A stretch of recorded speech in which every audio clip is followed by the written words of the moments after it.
9/11, 2001. Terrorists who call themselves warriors of God against the crusaders of the West.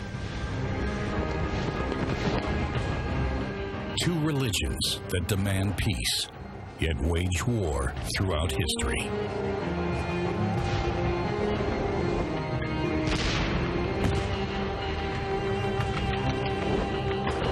Epochs of confrontation and collaboration.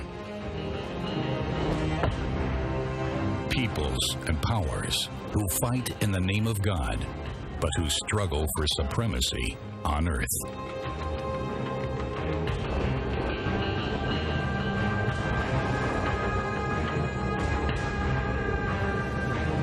It's the 7th century AD, the advance of Islam.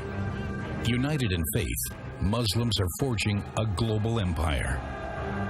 No power seems capable of stopping their advance, with the banners of the new religion soon be flying over Europe.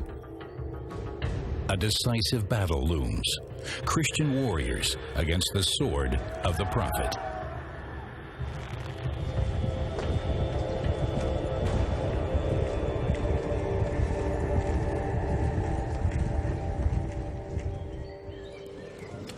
Late October, 732 AD. Frankish soldiers on patrol along the southern border of the Kingdom of the Franks, alerted by news of an advancing enemy. The danger is closer than they think. The forest near the city of Tours will be the battleground against warriors from the desert. They are scouts from a Muslim expeditionary force. They know that an army of Franks is expecting them. Their task is to find out how strong the Franks really are.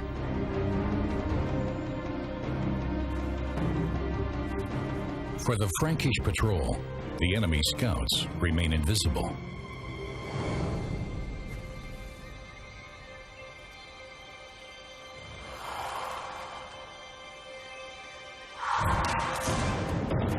The precursor to a battle that will shape history.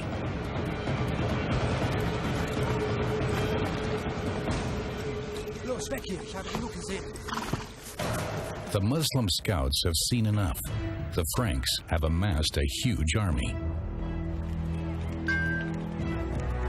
The recruits are mainly craftsmen and farmers.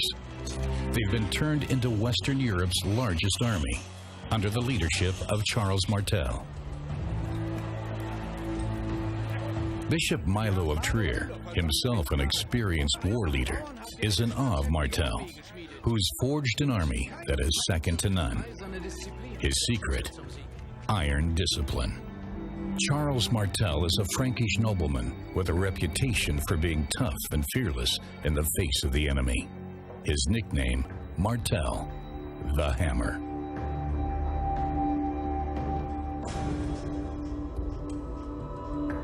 He knows that battles aren't won by reputation alone.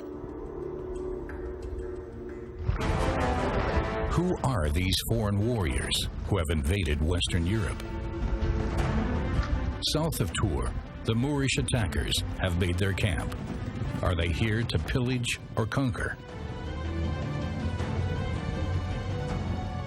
The Moors intend to be well prepared before they go into battle.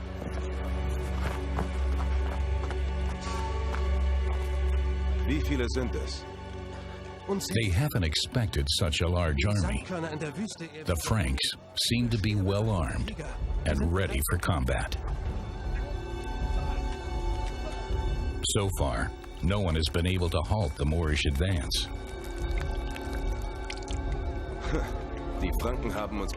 But Abdurrahman is convinced that the Christians are underestimating the strength of the Moors. It can be assumed that the Franks didn't have very detailed knowledge of the invaders. They described the North African Moors as Saracens, a very general term, or as Ismailites. They also called them infidels. This was simply a way of saying they were not Christians, but heathens. It would be wrong to say that the Franks or Charles Martel had a very detailed knowledge of the invaders.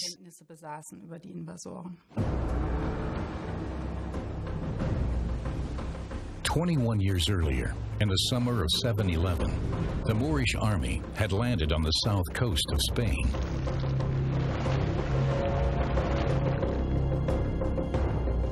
News of the foreign invasion reached the capital of the Iberian kingdom, Toledo. It was ruled by Christians. The Spanish king, Rodrigo, prayed for God's help in facing the danger from the south. The Muslims had amassed 12,000 warriors for the conquest of Spain.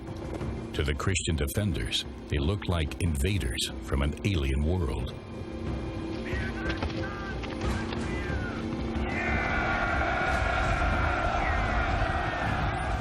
On the Rio Guadalete in the south of Andalusia, the armies clashed. Spain's Christian rule came to an end with the death of Rodrigo. Within 8 years, the Moors conquered most of the Iberian Peninsula. Making Cordoba their capital, they marched across the Pyrenees. Then, in 732, they arrived at Tours.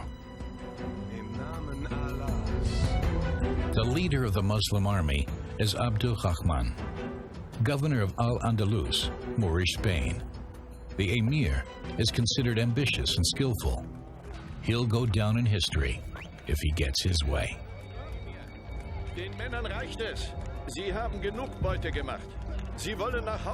The troops are weary. They want to return home with the loot from recent battles. But Abdul Rahman wants to defeat the Franks. The city of Tours is full of riches, ready for the taking. He's determined to attack.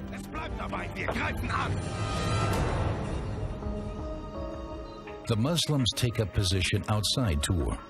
Their presence is a threat to one of the most important spiritual centers of Christian Europe. It was Saint Martin of Tours who'd brought fame to the city. In 361, he'd founded the first Christian monastery in the West. Veneration of the saint made Tours one of the most important places of pilgrimage in Europe.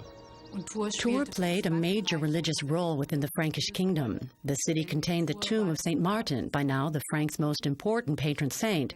The city also possessed St. Martin's cloak, one of the most precious religious relics of the country. What had begun with St. Martin was completed one Christmas day at the end of the 5th century. The baptism of King Clovis I in Reims Cathedral marked the triumph of the Christian faith, which became the official state religion under the Franks. Baptist churches like Saint-Jean de Poitiers testified to the preeminence of Christianity. In 721, the imminent attack of a Muslim army threatens the Christian order. Bishop Milo laments the desecration and the looting of church buildings. Martel is determined to put a stop to this. Odo of Aquitaine wants to lead the attack with his horsemen. But Charles Martel knows how to make better use of them.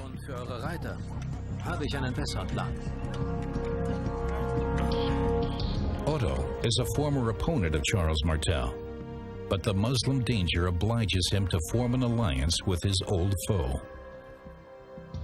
Despite the cordial alliance between Charles Martel and Odo, their relationship was a rather tense one.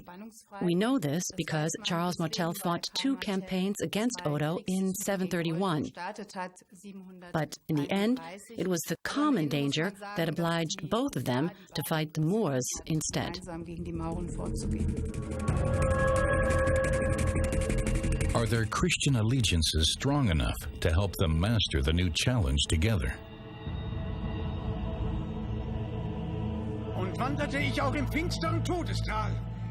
At the time of battle, both sides draw strength from their faiths. Der Welt, die Barmherzigen und Gnädigen, der am Tag des Gerichts regiert. Du bereitest vor mir einen Tisch. Bishop Milo asks the God of the Christians for help. Werden mir folgen mein Leben lang.